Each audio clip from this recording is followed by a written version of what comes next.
Hi guys, this is part 9.5 of the video series, the aftermath after the wreck, the one where the video series I've been doing where I was rear-ended by a tractor trailer. Anyway, in another video, I talked about, saving money and, being prepared, not waiting until something bad happens, like a major breakdown or a car accident, and then start to prepare, but to prepare, early, start preparing like right now, you need to start preparing right away. But anyway, I'm not going to talk about that in this video. I talked enough about that in the other video. One of the things I'm going to talk about in this video, and I've already done a little bit, talked about it a little bit in the earlier video where, I'm looking for something to make the car I'm in right now a little more comfortable, cause it's not as comfortable as I would like. And I was very used to my Ford Focus, and you wouldn't think that would be that comfortable, which it really wasn't, but I was just used to it. I had really gotten used to it, and I really loved the car, partly because it was so reliable, which I've talked about. But anyway, in this video, I want to talk about, a vehicle. If something major happens, like a major breakdown or a car accident, like it did with me, your options for a vehicle may be limited. Dependent on the area you're in. If you're in a very small area, there may not be that many lots, and you may not have the availability to go to many lots. If it's a small area or small town, you may only have a few lots, and your options, may be limited. And that's what I'm finding now for me. And I've been on my search for a few months now, or not few months, but a few weeks, where I've been, looking for something else because, as I've talked about in another video, I had a Ford Taurus. I really liked it, loved it. I love it. And it was a good car up until it had the theft light started coming on. And anyway, which wasn't that wasn't the problem. But anyway, the dealership did repair. It was more than one shop. They did repairs, tried to figure out what was wrong with it, but they couldn't. And eventually the dealership said, we can't figure this out. Here's your $900 bill. Okay, we're sorry, we can't fix it. I go to pick the car up. It won't even start. Before it did run. It just wouldn't run for more than about, maybe 5-10 minutes. When it got hot, it would run till it got hot, which could be 10-15 minutes, maybe 20. It just varied. It was summertime. And then they told me it would run for about 30 minutes. Anyway, but they couldn't fix it. That was the biggest issue. So I got the car back and it wouldn't even start. Even with a battery jump, it didn't start. So, and now the car's just sitting at my ex-husband's under a carport, and I have no clue what I'm going to do with it. It's a 2006 with 130,000 miles. And the dealership wants to talk about, oh, it's an old car. Well, it is old. It is older, but the truth is a 2006 should not, with 130,000, should not be ready for the scrapyard. But I haven't figured out what I'm going to do with that car. I have no idea. I don't know. Unfortunately, I may end up having to send it to a scrapyard simply because no one can fix it, or they either can't fix it or they don't want to. And so that's where I'm at with that car. And when that happened, I started looking around. I knew when I was down to, I only had the one vehicle, and that was the little Ford Focus, and it is higher mileage. It at the end of its life, when it was wrecked, just a few days ago, it was at 163,000. And I knew that's pretty high miles. I mean, I don't know. I mean, for Ford, I guess. I don't know. Anyway, I don't know. But I knew that, even if it had been low miles, I knew that I needed to be a little proactive and have a second vehicle, a backup. Because, I'll drive, because I'm the kind of person, I get bored, I'll get bored driving one, so I'll drive one for a while, and then I'll drive the other for a little while, and that's how I do it. And I don't stay, sometimes I don't stay out on the road but a few weeks, I'll only be out for maybe, it varies. I may go on a short little trip and only be gone for 3-4 days, 5 days, and then come back, and then wait, go a little bit and then start all over again. And then I might be gone for, a few weeks or even a couple months. I've been gone as much as 3 months. When that happens, I usually leave the car. I always leave the car at my ex-husband's so he can start them, and drive them, so that they're not just sitting without ever being driven. So I do like to do that. Anyway, another option that Advance Auto and AutoZone have told me is if I'm going to be gone for long periods, is to disconnect the battery so that they don't go dead. Because the older vehicles will. Now, the newer ones, I think, go into, I think they go into this, I was reading about this last night. They go into power saving mode or deep sleep mode, and all this stuff. And they say, you just get in and start it up, and that takes it out of it. But, it shuts all the electronics down. Anyway, I would just leave the key because, he could drive them and, make sure they were driven. Because sitting is not good for them. But anyway, I'm getting off a little bit on what I wanted to talk about. Right now, I'm at a point where I've got, I've been looking for a couple months, or, try to find something else. But when I wanted my second vehicle, or my backup vehicle to the Ford Focus, to be a van. I really wanted it to be a van. And just to let you know, I do have a pickup truck, but it had been sitting at my ex-boyfriend's for a while because he was doing some work to it, brake work and some other work, and it had been sitting there, and it was not registered yet because I knew the truck needed some work, and I also knew, being a pickup truck, I wasn't going to take that as a travel vehicle. But unfortunately, it has now become a kind of a backup, because unfortunately it had to be. Not something I really want to travel in, but when it gets fixed, it will be a backup. It will be at least a backup. I will have a vehicle, at least to get around town, and I did enjoy driving it around town. On the road, not so much. Anyway, well, right now I'm at that point where, I need another vehicle. Well, and here comes part of the problem, when I bought my other vehicles, or the last vehicle I bought, I didn't have much. Well, when I bought the Chevy Impala, I was kind of on the fly, but other vehicles I've purchased, I had quite a bit of options, there were quite a bit of options. The deals were pretty good. There were a lot of lots, a lot of competitors, and of course, more competition drives the prices down. Now, there's just not as many options.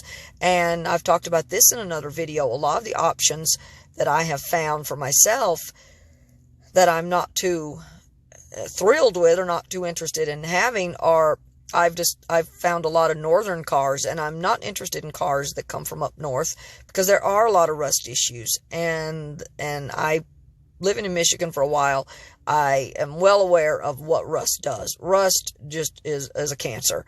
And that's not something that I want to deal with, because there's always a possibility that whatever vehicle I get could have issues. Anyway, repairs, they all do. Some less than others. But, rust issues is not something I want to deal with. So, and as I said in another video, I looked at one, a Buick Century. I really liked it, but it was from up north, and it had rust. And I just could not. The price was good, but I just couldn't accept that. Anyway, so this is one of the issues, that probably, I would say, everyone, unless you have an unlimited amount of funds. Now, in my case, my credit is not so great, so I can't just walk in on any lot and just buy whatever I want. That is an unfortunate downside. Now, if you have excellent credit and can buy whatever you want, and money is not an issue, then if you have a van and you wreck it, then your options are not limited. You can just go back to whatever. If you're driving a Toyota Sienna, then you just go back to the Toyota lot and buy a brand new Toyota Sienna, or a pre-owned one. I'm sure they would have a few, or at least a couple, and no issues. If it's Dodge Grand Caravan, same thing. You just head to the Dodge dealer and get yourself another one. Doesn't matter, what the cost is. But for most people, it's not going to be, I'm sure there are people out there that are in their vehicles traveling because they want to, and credit is not an issue, financing is not an issue, and money is not an issue. If those things are not an issue, then your options are wide open. You can buy whatever you want to buy. You can buy a van, you can buy a truck, you can buy a car, you can buy whatever suits your fancy. And if you've been in a van, then obviously the next option would be to buy another van. But let's say that your options are not wide open and you don't have excellent credit, unlimited funds, and, the ability to buy whatever you want. If credit and money are not, or like I said, not an issue, then this really doesn't apply, because you can just go to whatever dealer you want and buy whatever you want to buy. But if these things are an issue, then you're going to be more limited. It's that simple. You might, if your credit's not excellent, and even if you do have excellent credit and money is, not too big of an issue, there's still the problem of the down payment. I mean, because whatever you get into, I know the last car that I was looking at, which was the GMC Acadia, I was able to get financing with $5,500 down and my two trades, which at that time I wanted to trade the truck. I can't trade the truck now, but at that time I was going to trade the truck and a car, and that would have been, a car, one of the Tauruses, and that would have been $2,000. They were willing to give me $2,000 on trade. Not much, but again, that put me at $7,500. And that was $7,500 to get in to the GMC, or either way, the GMC, because that was what I was looking to buy. And so $7,500, essentially $5,500 down and $2,000 in trade would have been $7,500 down. Without the two trades, it would have been $7,500 straight up out of my pocket, $7,500 to $8,000 out of pocket. Now, if I were going to pay essentially $8,000, $7,500 to $8,000 out of pocket down payment to get into a vehicle. And by the way, this GMC Acadia was 6 years old. So for me, and I've talked about this in another video too, that did not make sense to me, because, I looked at the financing, what I would have gotten. The Acadia was like $18,000. By the time I paid off the loan, it would have been roughly $27,000 in a vehicle that was already 6 years old. And that just did not make sense to me. And I can't remember the mileage, but, oh no, I take that back. The mileage was good. It was only 44,000. But regardless, a 6-year-old vehicle, $26,000 tied up into it, in roughly a 5-year loan, and those longer loans you're upside down in them the minute you walk out the door. The truth is that on a 6-year-old vehicle, you're going to be upside down in the loan the minute you walk out the door, regardless. And for me, that didn't make sense. I mean, $7,500, and that's one reason I wanted the Acadia. But the truth is that I just could not fathom putting $7,500 or $8,000 down into a vehicle and having a total amount of $26,000 tied up in it. I mean, if I'm going to put, and I looked at it and went, if I'm going to put $8,000 down, then I could probably look around and find a vehicle for $8,000. Now, it's not going to be new, and it's probably going to be older than 6 years old, but it will be older than 6 years old. However, there are vehicles out there in the $8,000 range that are, good deals. They're out there. I mean, yeah, they're definitely out there. In my area, not very many of them. There are not too many in my area.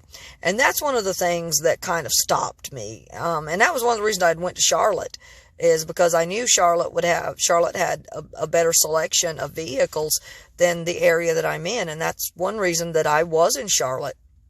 And that was to look at vehicles and, and also try to, trade my truck, because at that time I really didn't want to keep the truck. So, and I'm still not, hip on it, but it's the only vehicle, the only vehicle I have at this point, and the only backup. So and it's going to be the only backup, so keeping it's really a non-issue at this point. But that's one reason I went to Charlotte, North Carolina, because there's a lot more dealerships and a lot more competition and a lot more lots and a lot more selection than the area that I was in. And so that's one reason that I opted to go to Charlotte.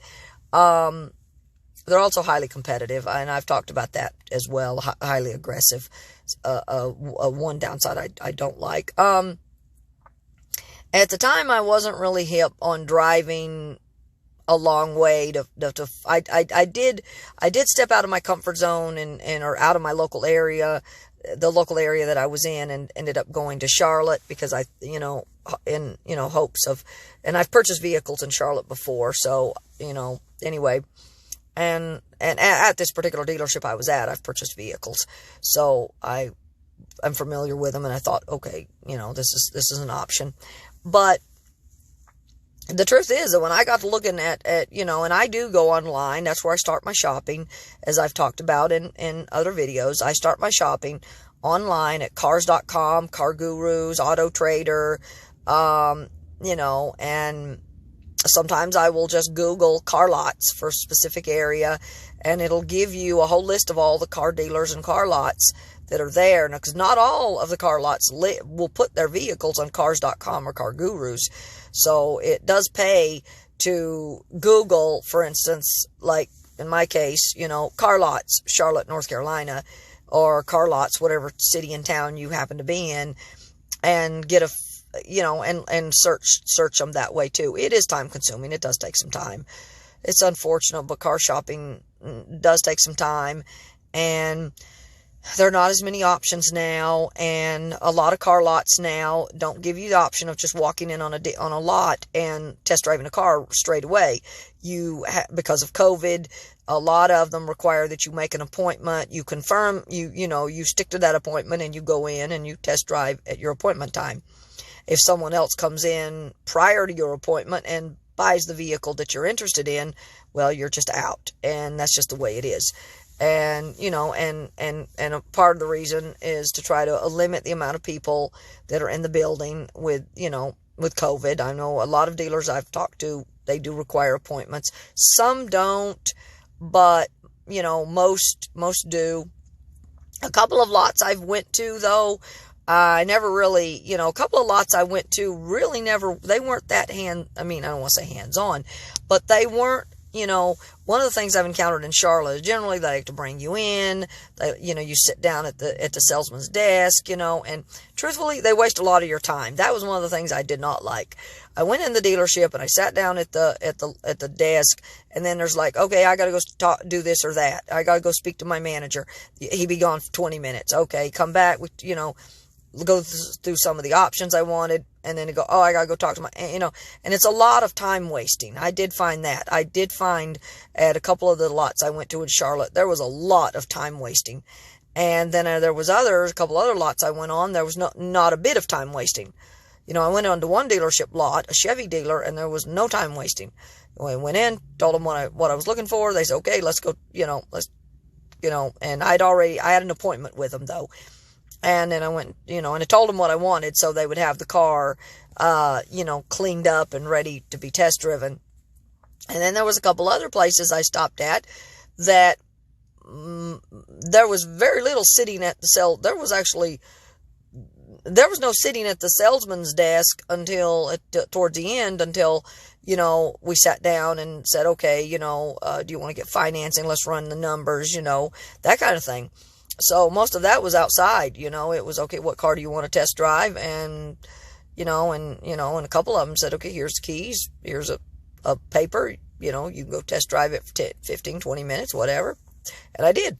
But, so not a lot of there was very little time wasting sitting. There was actually no time wasting. There was no time wasting at all sitting at the salesman's desk. The bulk of time was when they had to run my numbers, run my social security number, try to see what kind of credit deal they could get for me. But so that was one thing. But anyway, the whole reason I did this video was to talk about your options, because if in my case, I was in a Ford Focus, so and we'll just go from there. Now, obviously, for obvious reasons, I'm not going to go out and actively look for another Ford Focus. The first one was great. I don't know how the second one would be. It was small. That would be foolish on my part. I've actually always liked bigger cars. That was just kind of a fluke. I ended up in the Ford Focus because I didn't qualify for the Ford Escape that I wanted to get into. So anyway, that's the whole reason. But anyway, I'm glad I didn't get the Escape now. But anyway, that's another story. But for the purpose of this, I'll focus on, like I was saying, your options are going to be more, your options are more limited, period. They're, depending on the area you're in, at least in my area, the options for vehicles, they're not as great. There's just not as many. In the area that I was in, or am in, the car lots, there are not as many of them. It's a small town, so there are not as many car lots, so the options aren't as great. And like I said, I was looking for a van. I have not found it. I just simply have not been able to find one. And, I've wanted a van, but I can't find it, not without being able to buy something new. And I can't afford that. My credit won't, allow it. And I don't have $10,000 to put down into a brand new van, or 12, or maybe even more. People put as much as $10,000, $15,000 into a brand new vehicle. Or a new vehicle. So, and I don't have that. And if I did, I'd just find something else and pay cash. So, and some of the vans that I have found the mileage is way too high. I would prefer a Toyota Sienna or a Honda Odyssey, and I'm not finding that. The mileage is just too high. They're all at 200,000. Most of the Odysseys I've looked at are over 200,000. The Siennas are pretty high too, pretty high mileage, and price range is just, more than what I can, pay. I've actually found some Dodge Grand Caravans that are actually a little bit, cheaper, newer and cheaper. So, but again, I still haven't found what fits within, my budget. And that's something you have to look at. I mean, you got to look at how much you have to spend, whether you're getting financing or you're paying cash. It makes no difference. If you're getting financing, there's going to be a certain amount of money that's going to be required down. And on average, at least my experience, is about $7,500 down. So you're looking at anywhere from $5,000 on up to $15,000 down.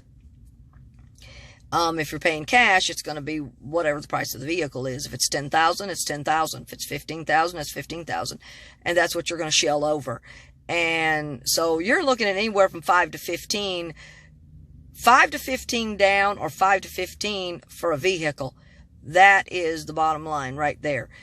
5,000 down, 5,000 down or cash is the low end of the spectrum. 5,000 down, you're not going to find too many dealerships that are going to want to do 5,000 down. If you've got excellent credit, you might be able to scoot by with that. But the banks make the rules on that one. So, one bank may be okay with 5 down. Another bank may say no, 10 or 12. So you're strictly at the mercy of the bank. You're at the mercy of the dealer. Honestly, when you get financing, if you go in and try to seek dealership financing, you are at the mercy of the dealer. You're at the mercy of the bank.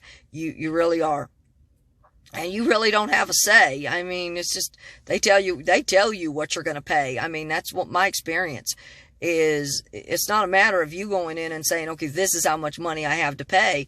No, it doesn't work that way. They tell you how much you're going to pay. And then, and they'll waste a lot of your time.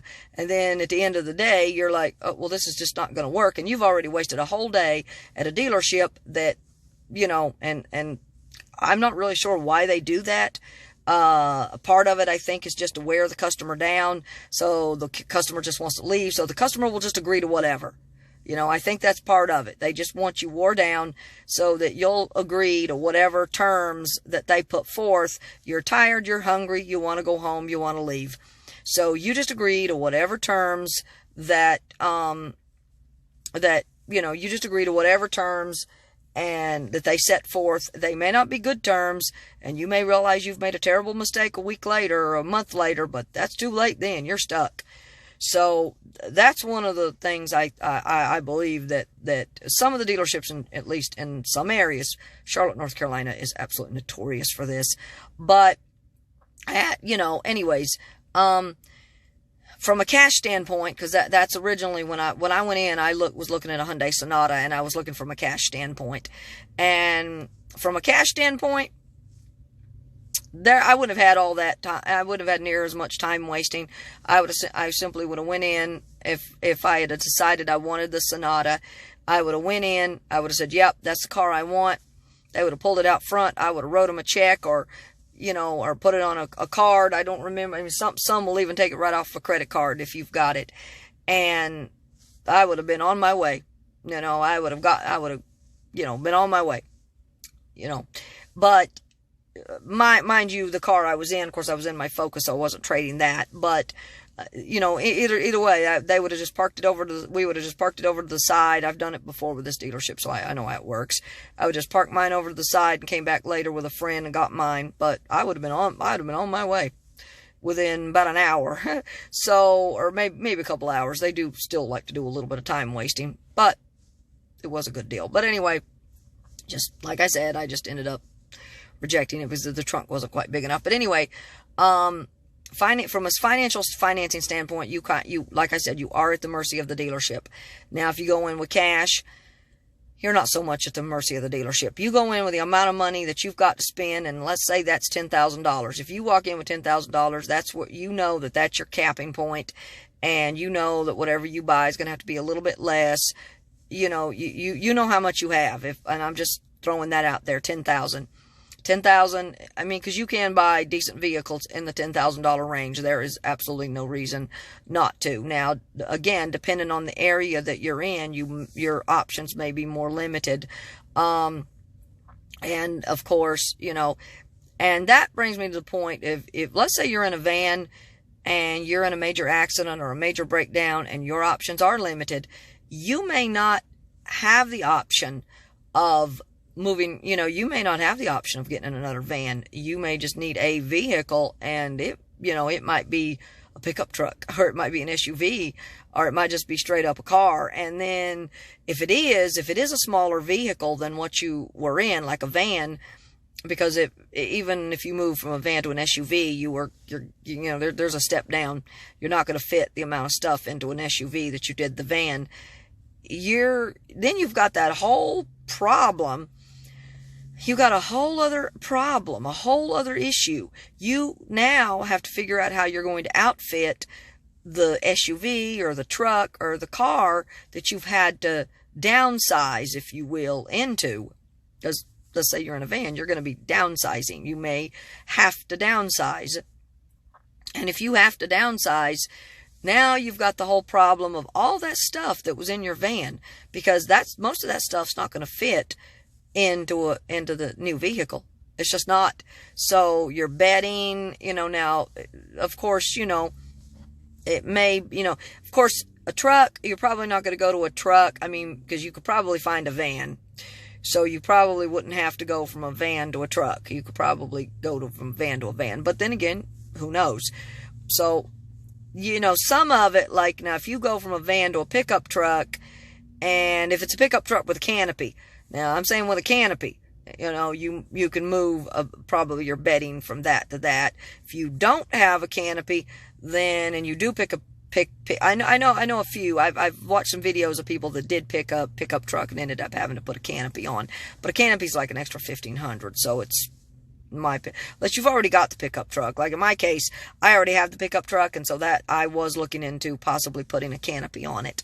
Primarily because I already have the truck. I'm not looking specifically for it. I would not do that.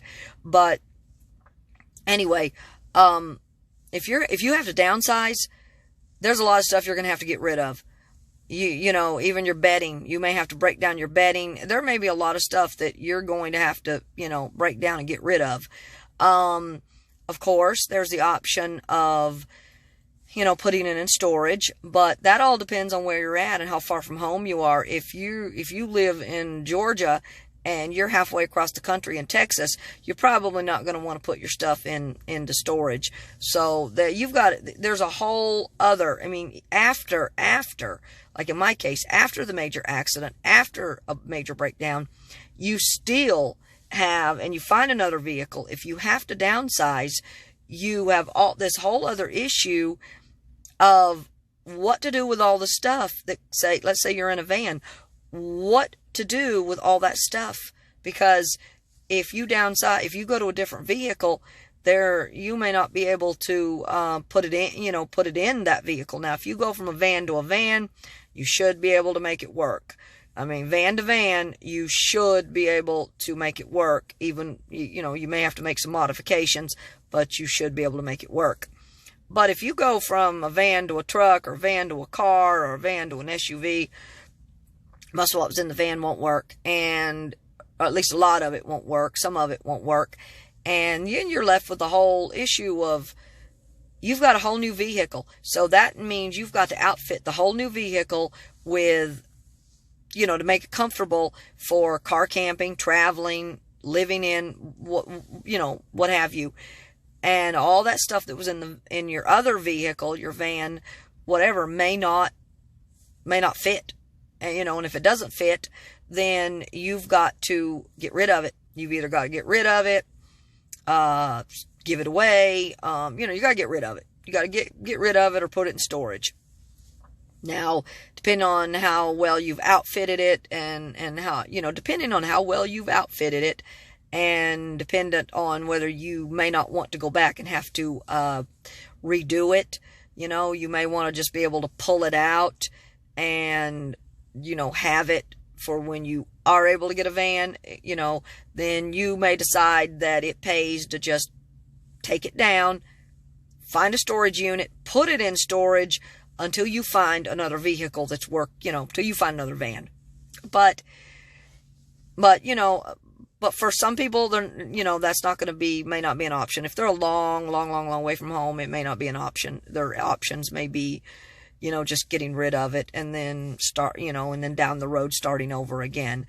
And then of course there's the comfortability factor. You're looking at, one, you may not get the vehicle you want. You may be in a van and want another van, but may not be able to find that van for the price you need it at or the price you want it at, or they just may be slim pickings. And in my area, it's just plain old slim pickings. So, it's that simple, unless I could buy a new one. So if you're at that point, there's not much you can do. If you have a major breakdown or an accident, your only options are just, you don't really have a lot of options. You just have to buy something else. And, and that's just the way it is. It may not matter. It won't matter whether you like it. It won't matter whether you want it. What's going to matter is that you're in your vehicle. You're a long way from home. You're traveling a long way from home. Or if you live in it, this is going to be more problematic. If you live in it, getting something you don't like all that much is going to be very, very, that's going to make life more uncomfortable. Now, if you have a home to go to and you don't like the car you're in or the vehicle you pick, you can just go home. You just go home and say, I don't like this vehicle that much. So I'm just going to go home, back to my comfy bed and drive the vehicle back and forth to work. And because it'll definitely do for that until I've got enough more money saved up and I can trade it. I'll just keep it nice and then I'll trade it and I'll get what I want. But because I want something better for travel. This doesn't work. So I'll just go back to my comfy bed and stay in it until I've got enough money to buy some, trade. Or I find what I want, till I find what I want. When I find what I want, I'll trade this one and, get something else. But if you're living in it, getting in a car or a vehicle that's not that comfortable is going to make life much more difficult. You're going to have to work with what you've got. It may not be comfortable. If it's not comfortable, then you're not going to be comfortable. And that's huge. That's huge. And that's something that if that scenario or situation does happen, you may be at a point where you may have to say, hey, I don't like this situation anymore. This vehicle is not comfortable. I'm ready to find an apartment. Of course, and again, that's dependent on what you can afford. I mean, if you're in a vehicle and you can't afford it, then your life is just not going to be comfortable. I can tell you that. That's one reason that I wholeheartedly recommend at least having most people that are in their cars or live in their cars, they don't have backups. I mean, why would someone want a backup? It's like having two houses. I mean, why would anyone want to do that? But if you do have a backup, at least you can have one backup that you really truly like. And that's where I was. I had my Ford Focus, but I got down to that one car. I had a Ford Taurus, and I figured, it'd be no big deal. They'd be able to fix it. I'd have the Ford Taurus, I'd have the Ford Focus. I liked them both, but if something happened to one, I still had the other, and I still had one I liked. Unfortunately, I end up in a situation where that's just not the case. I've got a pickup truck that is not registered, and I can get it registered once it's fixed, but as a viable travel vehicle, it is not. Unfortunately, it is my backup. As of right now, that's going to have to, until I find something else, until I, get something else. And right now, the pickings are not great, and I know they're not.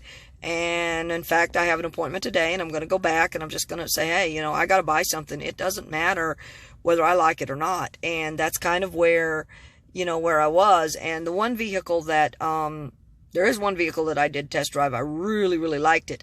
But as a vehicle to travel in and, sleep in, I won't say travel, sleep in, I'm not sure about. And that's another issue. That's another issue. When you buy a vehicle, you're not going to know how that vehicle is going to sleep or how you're going to be able to outfit it until you've actually got it and you've actually been in it a few days and you can actually do something with it. A car, it's a lot harder. I mean, obviously, for obvious reasons, I can't stress enough that if you have the option of getting a van is a way better option. However, if you're in an accident or major breakdown and something happens and you have to do a step down is huge. If you're living in your vehicle or doing almost full-time car camping or close to full-time, a step down is major. It's going to be major. And anyway, one of the reasons I put this video out is I want to, give people, I want to be able to show the other side, because there's the whole side of, how much fun it is and how great it is and how great being in a car, how great car camping is, how great being out there not paying rent is.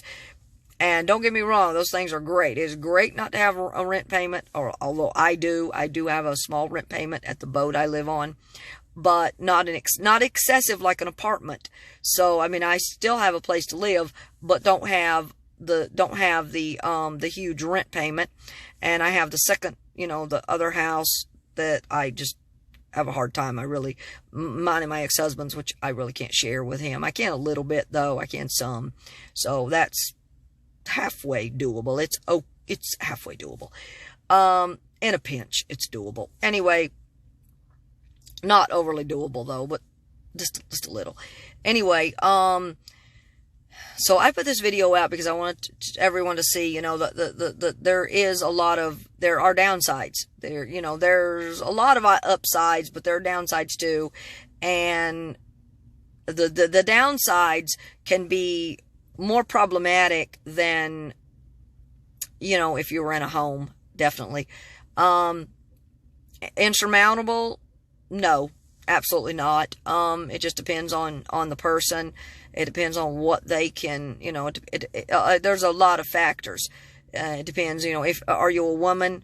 If you're a woman traveling alone, obviously, if you pick a vehicle and you're not that comfortable in it, obviously you might not want, at least me, I am not going to go find some desolate campground and pitch a tent. I'm not really into all that. I'm more of a city person, so I really don't care about that. But if you're more of an outdoorsy person, don't mind sleeping in a tent, and you can find a campground that's fairly busy, then, you can pitch your tent and feel safe and not have an issue, and just wait it out, maybe sleep in your tent most nights and take the car out or your vehicle, whatever you find that you're not too happy with, for short day trips until, you find something better.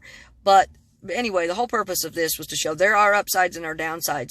Some of the downsides are the how busy and how hectic and how bad it can be when you're either car camping, living in a car, or traveling out of the area, because these are all issues. And if you do a lot of car camping or a lot of not living in if you're living in your car or doing car camping, or you're part-time in your car for whatever reason, for a job, for part of mine is my job. I am on the road a lot for my job. I've talked about this as well, which I'll go into more in another video, but I am on the road a lot with my job. And because of that, I need a car or need a vehicle that is comfortable and is comfortable enough to sleep in for those times when I'm not at home. And I am away from home a lot. So that's an issue.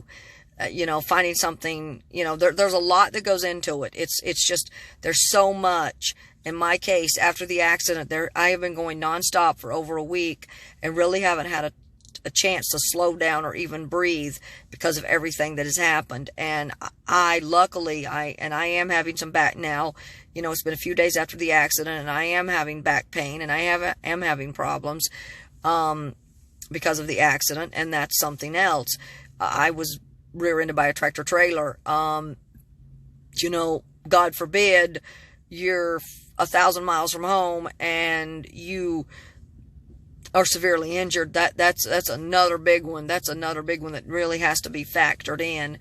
And there's a lot more to it, and I do want to go into it in a little bit more detail in another video, as some of the things to help minimize the risk of an accident. I mean, there's no way, really, there's no way that you can predict or avoid an accident. If it's going to happen, it's going to happen. You can't, a breakdown, there's no way to avoid that.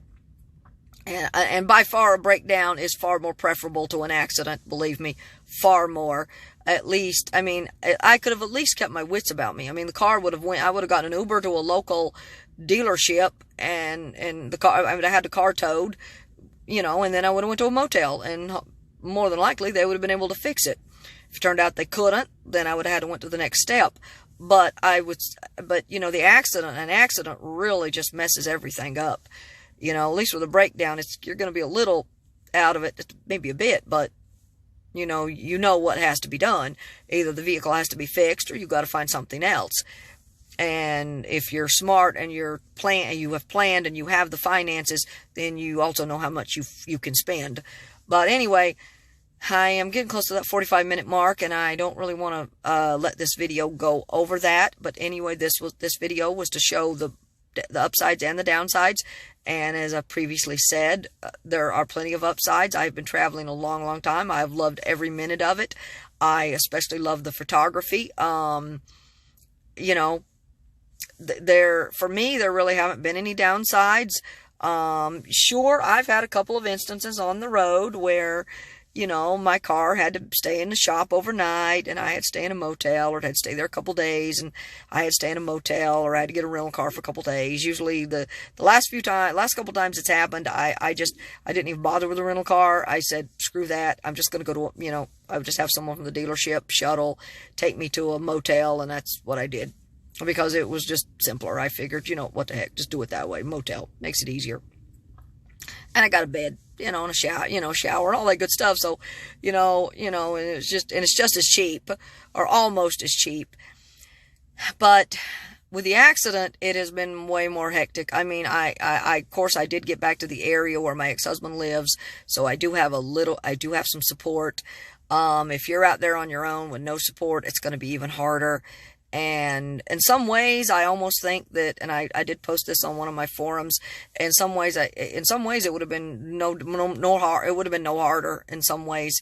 If I had been way out of the area, I would have just went to a motel and then a car lot immediately and found something. So I would, but I have been allotted a little more time to find something. But anyway, and then of course, there's some other stuff, but I'm not going to talk about that now. This video was primarily to give you some, not ideas, but point out some of the things that you could and will face, especially with an accident. As I said, this week has been extremely busy. I haven't even dealt with the insurance company yet. They haven't even called me, so I haven't even dealt with that yet. I have retained an attorney, though. That is number one. I have retained an attorney now, so that is. I didn't even know that there were any attorneys that would even take the case, because a few said they wouldn't. So that's big. That's big. I have an attorney now, so that's an attorney that I now can at least progress forward. The attorney talked to me about going to the doctor, getting maybe even getting physical therapy, for my back pain and stuff. So that's huge. That's huge. That's really a one thing in my favor. But anyway, as I was talking about, mostly talked about how the vehicles in this video, how you may not be able to get into what you want to get into. And if you can't get into what you're looking to get into, this obviously that's going to be a factor. It's going to be a bit of a problem. But as in all things, if you're resourceful, or you can tolerate it for you may have to buy something else and just tolerate it for a while until you do find what you're looking for. And if you do, it's important to make sure that the vehicle is, you keep whatever vehicle you do get in excellent condition. Perfect condition. If you end up having to buy a vehicle that you don't really want, but you have to have a vehicle, so you just buy it, it's important that you keep the vehicle in pristine condition. Keep it in good condition. Take care of it. Keep the seats nice. Keep everything. Keep it clean. Keep it nice. Don't smoke in it. Do whatever you have to keep the car as in gooder condition as you can. And don't put too many miles on it. That's another one. Try to limit, the amount of miles. I know that sounds, if you're living in it, you don't really, you may want to explore, but this is important. Keep the car as in gooder condition as possible, so that, let's say 6 months down the road, you haven't put a lot of miles on it, or a year down the road, you haven't put a lot of miles on it, because, you never know. What you're looking for could come around in a month. It could come around in 8 or 9 months. But if say you want a van, you were in a van, you want another van, then my recommendation would be, whatever you do pick, you'll just have to, unfortunately, you'll have to tough it out or stick it out until you find something else. Just keep the miles low, keep it pristine, keep it nice until you can, until you can trade it. And then once you find what you're looking for, because the better condition the car is in, the higher the trade value. Anyway, that's all I'm going to say for this video. I think I've pretty much said all I can without rambling, and I do tend to ramble a lot, and this video went longer than I intended. So anyway, I need to start my day. I did the other short videos outlining what I'm going to do for the day. I may come back a little later with another. Maybe not. This has kind of been my whole series, because there's a lot to do, a lot of steps. Anyway, I got to start my day, so I'm going to end this video, and whenever you watch this, I hope you have a good day, a good night, good weekend. Today's Saturday for me, so good weekend. For now, that's it.